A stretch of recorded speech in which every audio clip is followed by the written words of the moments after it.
सत श्री अकाल। नमस्कार दोस्तों, मैं राजेंद्र प्रजापति आप सभी का सामान्य अध्ययन के इस महासागर में हार्दिक स्वागत करता हूं। भारतीय मध्यकालीन इतिहास के बारे में हम लोग अभी तक बाबर और इसके बाद में हमने देखा हुमायूं और फिर बीच में कुछ समय तक सूर्यवंश का शासन देखा, जिसमें हमने शेरशाह सूरी के बारे में बहुत सारे फैक्ट्स देखे, प्रावधान देखे। इसके बाद में हमने अकबर का पूरा एक सीरीज़ समर्पित किया और आज हम लोग इस कड़ी में जहांगीर और शाहजहां के बारे में अध्ययन करेंगे। तो इसमें हम लोग जहांगीर जो कि 1605 से 1627 तक इसका कार्यकाल था और शाहजहां जो कि 1627 से लेकर 1658 तक इसका कार्यकाल था, इन दोनों का हम इसमें गहराई से प्रावधान क्वेश्चन फॉर्मेट में देखेंगे। ठीक है, तो ये जहांगीर जी की तस्वीर है और ये शाहजहां, मुग़ल सम्राट शाहजहां और जहांगीर की तस्वीरें हैं, इनको आप देख लीजिएगा। चलिए हम लोग चलते हैं, सीरीज़ को आगे बढ़ाते हैं। मुग़ल शासकों में शेखू बाबा किसे कहा गया है? तो मुग़ल शासकों में शेखू बाबा, ये जहांगीर को अकबर जो है प्यार से शेखू बाबा के नाम से पुकारता था। ठीक है, तो ये देखिए जहांगीर जो सलीम था, सलीम इसका नाम इसलिए पड़ा था क्योंकि फतेहपुर सीकरी में जो सलीम चिश्ती की दरगाह थी, सलीम चिश्ती जो थे, सलीम चिश्ती के जो सूफ़ी संत सलीम चिश्ती के सानिध्य से ही ये बच्चा, उन्हीं के फल से, उन्हीं के आशीर्वाद से जन्म लिया था। तो इसीलिए अकबर ने उन्हीं के नाम पर इसका नाम सलीम रख दिया था और इसे अकबर जो है शेखू बाबा भी प्यार से कहता था। और इसका जन्म हुआ था 30 अगस्त 1569 ईस्वी में। और इसका जो प्रथम शिक्षक था, देखिए हमेशा इतिहास में याद रखिए, जो प्रथम है, जो अंत है, वो हमेशा याद रखिए, प्रश्न उनमें से बनते हैं, छोटी मोटी परीक्षाओं में तो अवश्य आते हैं। तो इसका प्रथम शिक्षक था अब्दुल रहीम खाने खाना। देखिए अब्दुल रहीम खाने खाना जो है, ये किसका पुत्र था? तो ये था बैरम खां का बेटा। बैरम खां का बेटा था अब्दुल रहीम। तो बैरम खां को भी अकबर ने खाने खाने की उपाधि दी, खाने खाना की, और उसके बाद में अब्दुल रहीम को खाने खाना की उपाधि प्रदान की गई। तो इसका पूरा नाम था अब्दुल रहीम खाने खाना। और राज्याभिषेक जहांगीर का कब हुआ था? 24 अक्टूबर 1605 को। कहाँ? आगरा में हुआ था। ठीक। वीर सिंह बुंदेला को जहांगीर ने कितनी की मनसब प्रदान की? देखिए इसमें मनसब प्रदान किया जाता था। मनसबदारी हमने देखा कि अकबर ने शुरू किया था। मनसबदारी एक व्यवस्था थी जिसके माध्यम से सैन्य संचालन की पूरी व्यवस्था थी। तो मतलब इसमें जात और सवार रखे जाते थे। तो ये वीर सिंह बुंदेला को जहांगीर ने जो है 3000 की मनसब प्रदान की थी। ठीक है, अभी देखते हैं वीर सिंह बुंदेला कौन था। वीर सिंह बुंदेला जो है ओरछा का सरदार था। ये वीर सिंह बुंदेला सलीम के इशारे पर, जब अकबर उस समय शासक हुआ करता था, तो सलीम के इशारे पर 1602 ईस्वी में अबुल फजल की इसने हत्या कर दी। वीर सिंह बुंदेला ने जो है किसके इशारे पर? सलीम के, यानी जहांगीर के इशारे पर। तो अतः सलीम जब सम्राट बना तो उसे 3000 का मनसब प्रदान करके उसे पुरस्कृत किया था। ठीक है, ये ध्यान रखना। भैरोवाल किससे संबंधित है? देखिए भैरोवाल की संधि अंग्रेजों के साथ हुई थी। पंजाब से जो है सिख सरदारों के साथ, सिख जो है राजाओं के साथ में, वो अलग चीज़ है। लेकिन यहाँ पर भैरोवाल युद्ध हुआ था, वो जहांगीर व खुसरो के मध्य हुआ था। जहांगीर और उसके पुत्र खुसरो के बीच हुआ था। देखिए यहाँ पे एक पुत्र और था खुर्रम, और ये खुसरो, मानबाई का बेटा खुसरो था। तो देखिए मानबाई से उत्पन्न जहांगीर का ज्येष्ठ पुत्र, ये सबसे बड़ा पुत्र था खुसरो। इसने जो है गुरु अर्जुन देव जो 5वें सिख गुरु थे, तो इनके सहयोग से पंजाब, जो कि पाकिस्तान वाला पंजाब क्षेत्र था, वहाँ विद्रोह कर दिया, जिसे दबाने हेतु जहांगीर स्वयं गया और भैरोवाल नामक स्थान पर 1606 ईस्वी में इससे युद्ध हुआ।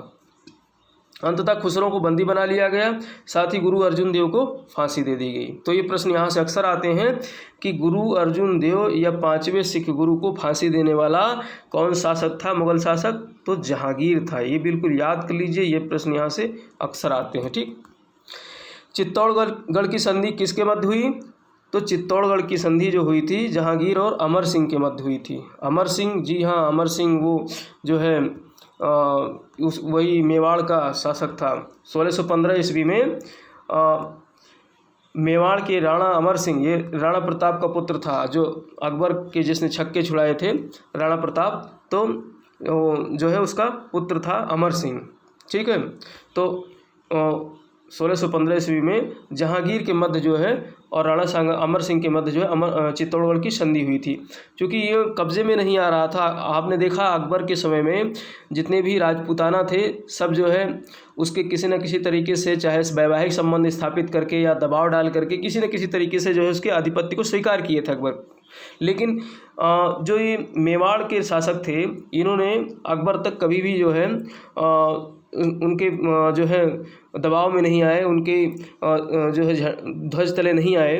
लेकिन जहांगीर के समय में जब अमर सिंह था तो उस समय चित्तौड़गढ़ की संधि कब हुई? 1615 ईस्वी में।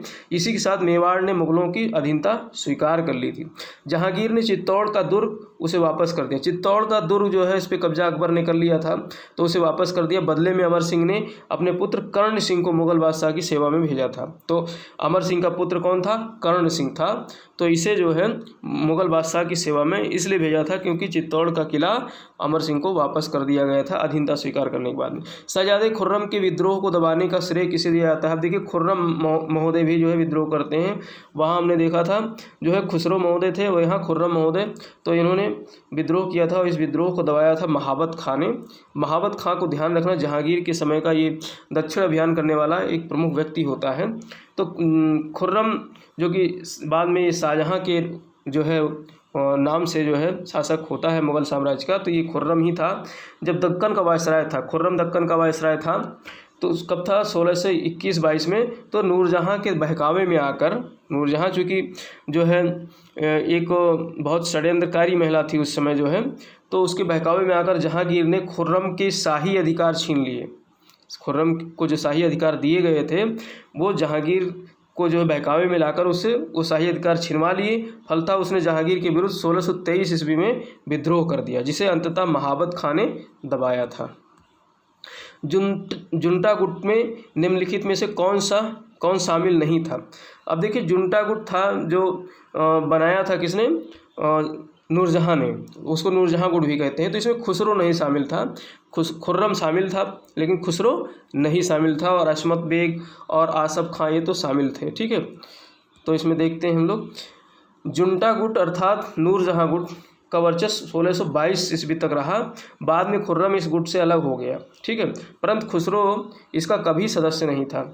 नूरजहाँ गुट में इसके पिता जो थे एतमाद-दौला वो थे, इसकी माता असमत बेगम थी। किसकी माता? नूरजहाँ की माता। और पिता एतमाद-दौला जिसने नूरजहाँ ने अपने पिता के नाम पर ही जो है आगरा में एतमाद-दौला जो है इसका मकबरा बनवाया है। ठीक है, जो ताजमहल का पहला जो है बनाया हुआ एक ताजमहल से पहले जो है संगमरमर का बना हुआ मकबरा था। इससे पूर्व, ताजमहल से पूर्व जो है, इसीलिए इसको एतमाद-दौला की किलों के ताजमहल का पूर्वगामी भी कहा जाता है। तो इसमें शामिल जो थी असमत बेगम यानी इसकी माँ। अब देखिए नूरजहाँ की माँ जो असमत बेगम थी ये इत्र की खोज के लिए जानी जाती है। ऐसे भी प्रश्न आते हैं कि इत्र की खोज किसने की? तो नूरजहाँ की माँ असमत बेगम ने की थी।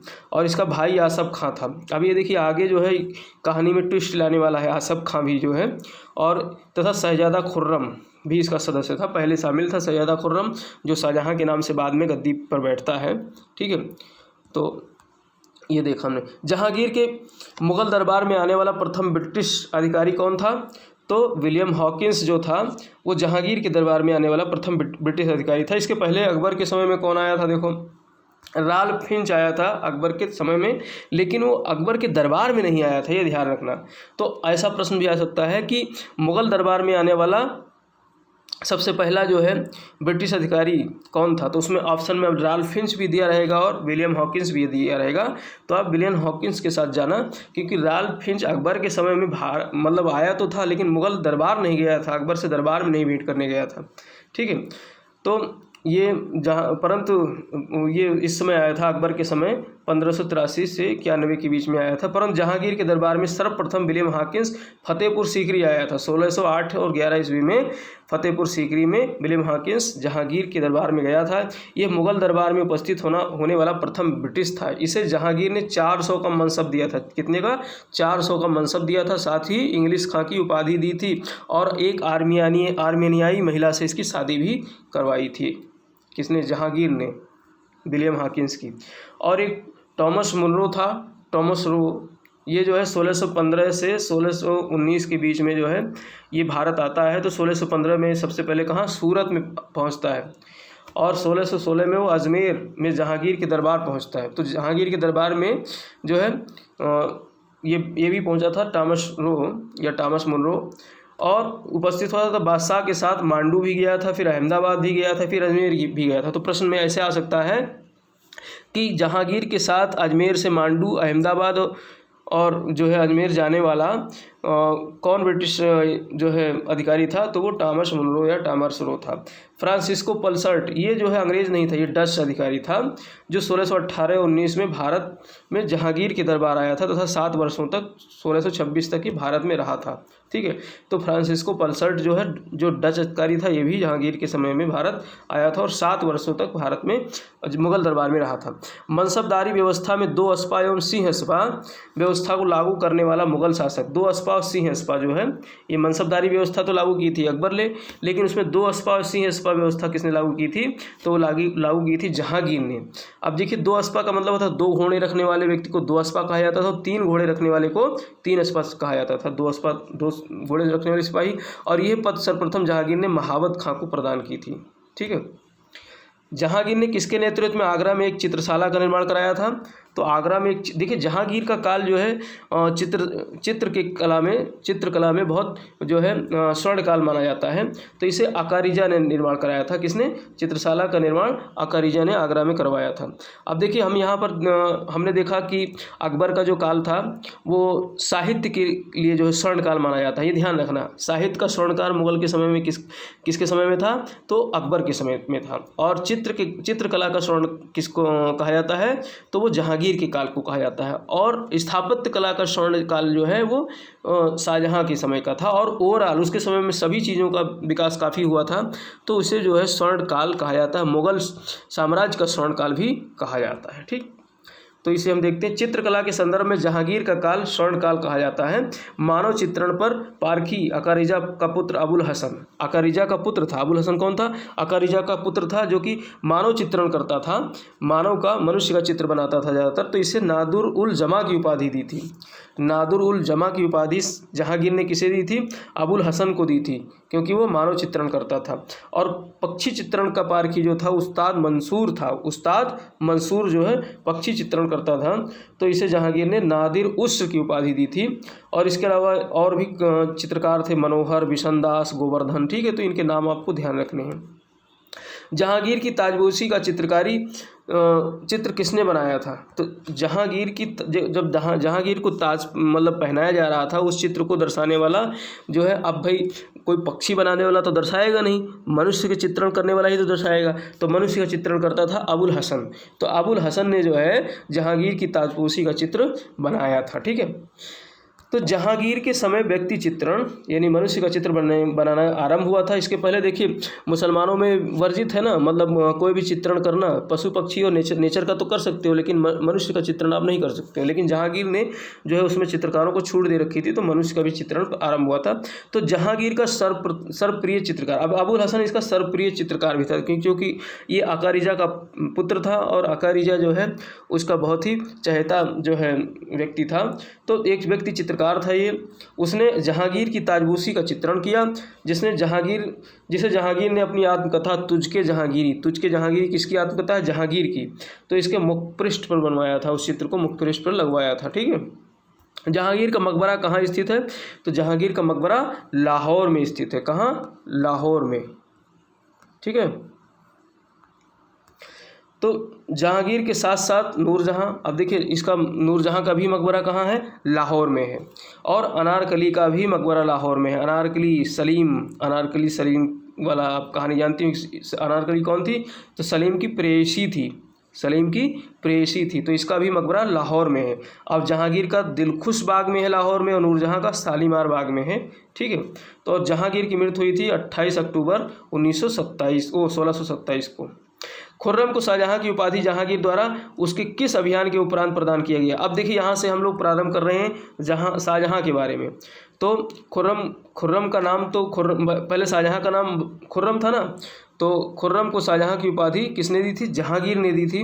और किस अभियान के उपरांत दी थी? दक्षिण विजय के उपरांत। दक्षिण विजय बहुत ही ज़्यादा मुग़लों के लिए जो है दक्षिण का अभियान बहुत ज़्यादा जो है उलझाऊ रहा है हमेशा जो है, क्योंकि एक तो दूर भी था, दिल्ली से आगरा से काफ़ी दूर भी था, तो ये अभियान बहुत ही ज़्यादा इन लोगों के लिए एक वर्ष जो है कांटे भरा रहा है हमेशा। तो शाहजहाँ ने जब ये अभियान किया था तो उसके फलस्वरूप जो है इसे खुर्रम को शाहजहाँ की उपाधि जहांगीर ने दी थी। तो 1617 में खुर्रम के नेतृत्व में एक विशाल सेना दक्कन अभियान के लिए जहांगीर ने भेजा था। ठीक है, इसमें अहमदनगर के शासक मलिक अंबर कहाँ का शासक था? अहमदनगर का, को संधि करने तथा मुगलों की अधीनता स्वीकार करा लेने के पश्चात जहांगीर ने खुर्रम को शाहजहाँ की उपाधि के साथ साथ 30,000 का मनसब भी प्रदान किया था। कितने का मनसब? 30,000 का। ठीक है, तो शाहजहाँ ने किस यूरोपीय शक्ति का दमन किया?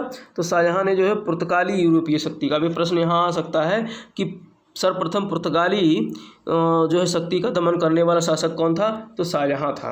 तो 1631-32 में हुगली क्षेत्र में, और कहाँ थे ये? दक्षिण बंगाल के हुगली क्षेत्र में पुर्तगालियों का वर्चस्व काफ़ी बढ़ा हुआ था। कब? 1631-32 में।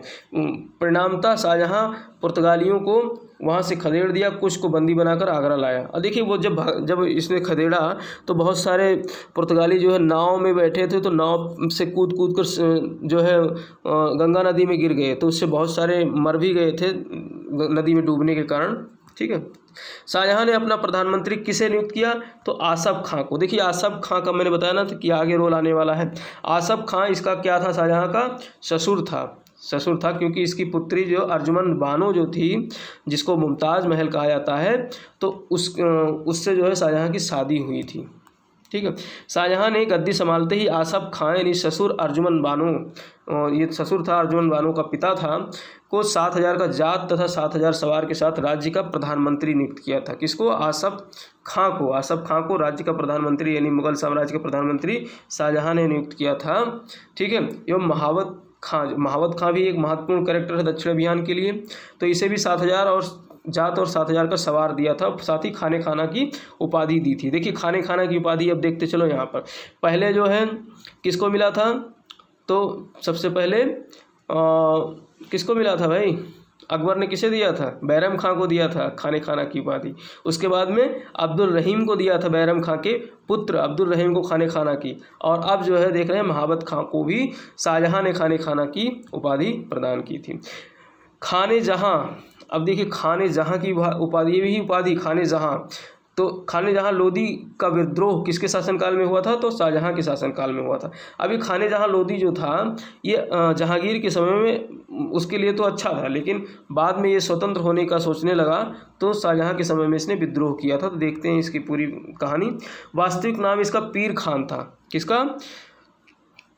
खाने जहाँ लोदी का नाम पीर खान था, जिसे जहांगीर ने खाने जहाँ के पद से सम्मानित किया और दक्कन का सूबेदार बनाया। दक्कन का सूबेदार जहांगीर ने किसको बनाया था? पीर खान को। खाने जहाँ लोदी भी इसका नाम था, मतलब पदवी थी खाने जहाँ। परंतु जहांगीर की मृत्यु के बाद वो स्वतंत्र होने का ख्वाब देखने लगा और शाहजहाँ के विरुद्ध विद्रोह कर दिया। ये शाहजहाँ की काल का प्रथम विद्रोह था। शाहजहाँ के समय का प्रथम विद्रोह किसने किया था? तो खाने जहाँ लोदी ने किया था, और महावत खां ने इस विद्रोह को दबाया था। ठीक, महावत खां को खाने खाना की उपाधि भी प्रदान की गई थी। दुर्भिक्ष और प्लेग किस मुगल शासक के काल की प्रमुख घटना है? देखिए इस समय बहुत बड़ी जो है बहुत बड़ा सूखा पड़ा था, महामारी आई थी शाहजहाँ के काल में।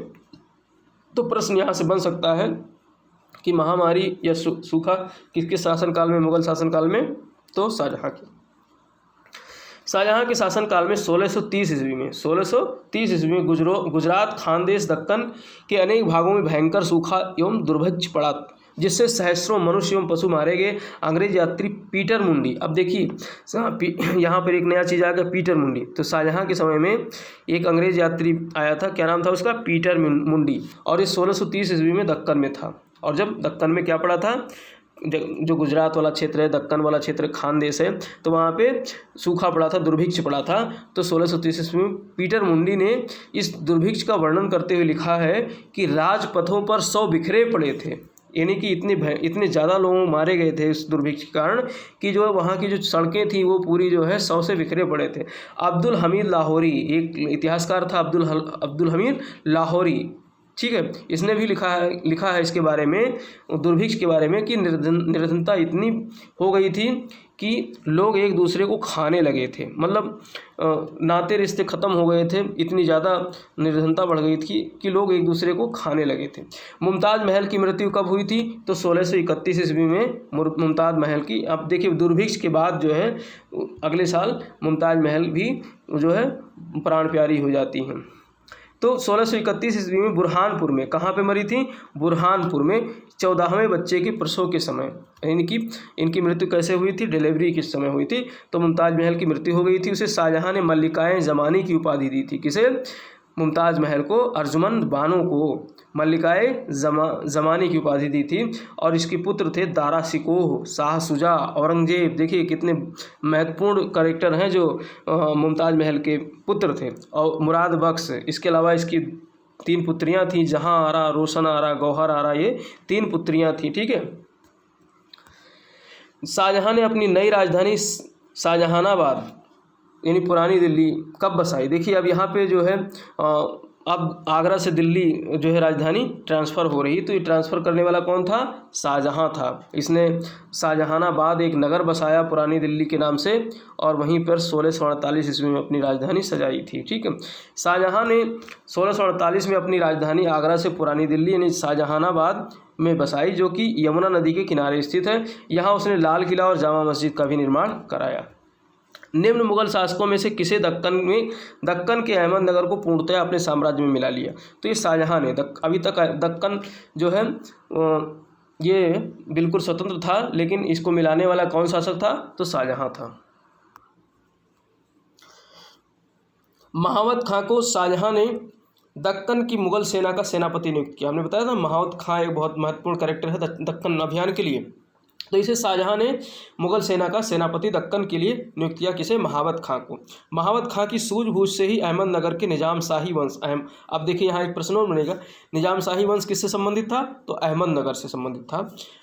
का अंत हो गया और दौलताबाद का दुर्ग मुगल साम्राज्य में मिला लिया गया। जी हाँ, वही दौलताबाद, देवगिरी वाला जो राजधानी परिवर्तित किसने किया था? बताइए कमेंट बॉक्स में ये बताइए कि दिल्ली से दौलताबाद राजधानी ले जाने वाला दिल्ली सल्तनत का शासक कौन था? तो मुगल साम्राज्य में मिलाकर अहमदनगर विजय को पूर्ण किया। किसने? महावत खां ने, ठीक।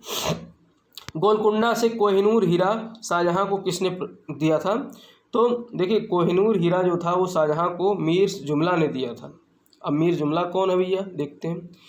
ईरान का मीर जुमला ये वास्तव में ईरान का निवासी था। अपनी प्रतिभा के दम पर वो गोलकुंडा का शासन के प्रधानमंत्री का पद प्राप्त करता है। ये ईरान का था, लेकिन भारत आता है दक्षिण भारत में गोलकुंडा में। तो वहाँ का शासक जो अब्दुल्ला कुतुब शाह था, उसने इसकी जो है प्रतिभा को देखते हुए इसे प्रधानमंत्री तक का, मतलब शुरुआत में ही नहीं बनाया प्रधानमंत्री, कई पद देते देते फिर बाद में प्रधानमंत्री भी बनाया था। तो उसके बढ़ते हुए वर्चस्व से गोलकुंडा के शासक अब्दुल्ला कुतुब शाह ने उस पर नियंत्रण लगाने का प्रयास किया, क्योंकि बहुत तेज़ी से प्रतिभा इसकी बढ़ती चली जा रही थी। परंतु औरंगजेब से जा मिला। अब जब उस पर नियंत्रण लगाने लगे तो वो औरंगजेब जो उस समय दक्षिण में वायसराय था, तो उससे जाकर के मिल जाता है। परिणाम स्वरूप शाहजहाँ ने मीर जुमला को वजीर का पद दिया। अब इससे खुश होकर के मीर जुमला, चूँकि प्रतिभाशाली व्यक्ति था और वो मुगल सेना में शामिल हो जाता है, तो उसे वजीर का पद प्रदान किया। किसने? शाहजहाँ ने। इसी अवसर पर मीर जुमला ने शाहजहाँ को कोहिनूर हीरा भेंट किया। तो कोहिनूर हीरा गोलकुंडा में था और गोलकुंडा से कोहिनूर हीरा किसने दिया शाहजहाँ को? तो मीर जुमला ने दिया। हमने एक वीडियो में शायद बताया है कि कोहिनूर हीरे की क्या कहानी है, पूरी तरीके से आप समझ लीजिए, उस वीडियो को देखिए। तो साथियों देखिए यहाँ पर हमारा ये सेशन आज का ख़त्म होता है। अभी बहुत सारे प्रावधान मुगल साम्राज्य के बाकी हैं, अभी हमें औरंगजेब भी देखना है। तो चलिए वो सब अगले वीडियो में हम लोग देखेंगे। अब यहाँ पे इस सेशन को ख़त्म करते हैं। तो उससे पहले हम आपसे निवेदन करना चाहेंगे कि आप हमारे चैनल को अभी तक अगर सब्सक्राइब नहीं किया है, नए व्यूअर हैं तो सब्सक्राइब कर लीजिए और जो है बेल आइकन को ज़रूर प्रेस कीजिए, जिससे कि रियल टाइम में हमारे वीडियोज़ के नोटिफिकेशन आप सबको मिलते रहें। और अगर अच्छा लगे तो लाइक ज़रूर कीजिए, दोस्तों को भी शेयर कीजिए, जिससे कि ज़्यादा से ज़्यादा लोगों तक हमारा जो है हमारा ये वीडियो पहुँचे और लोगों के ज्ञान में वृद्धि हो। अगर लोगों के ज्ञान में वृद्धि होगी तो आपके माध्यम से होगी, तो आपका भी इसमें बहुत महत्वपूर्ण श्रेय आपको भी दिया जाएगा। इसी के साथ जय भारत, जय हिंद।